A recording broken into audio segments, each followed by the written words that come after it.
একবার ভাবুন, একটা শহর অন্য একটা শহরের সঙ্গে যুদ্ধ করছে, কিন্তু কারণটা কোনো সোনা জমি বা রাজনীতি নয়, বরং কারণ একটা বালতি। হ্যাঁ, ঠিকই শুনছেন, ইতিহাসে সত্যি একবার যুদ্ধ হয়েছিল শুধুমাত্র একটা বালতির কারণে। ঘটনাটা ঘটেছিল 1325 সালে ইতালির মোডেনা আর বেলোনিয়া শহরের মধ্যে। দুই শহরের মধ্যে অনেক দিন ধরে রাজনৈতিক শত্রুতা চলছিল।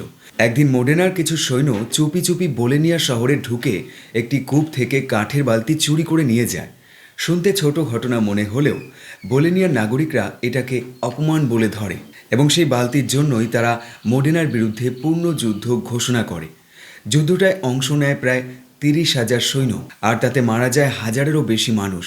শেষে মোডেনা জেতে, আর তারা সেই বালতিটা আজও সংরক্ষণ করে রেখে দিয়েছে। ভাবুন তো, আজ আমরা যুদ্ধ মানে ভাবি শক্তি, ক্ষমতা, সীমানা, কিন্তু ইতিহাস দেখিয়েছে কখনো কখনো একটা ছোট বালতিও পুরো জাতিকে রক্তাক্ত করতে পারে।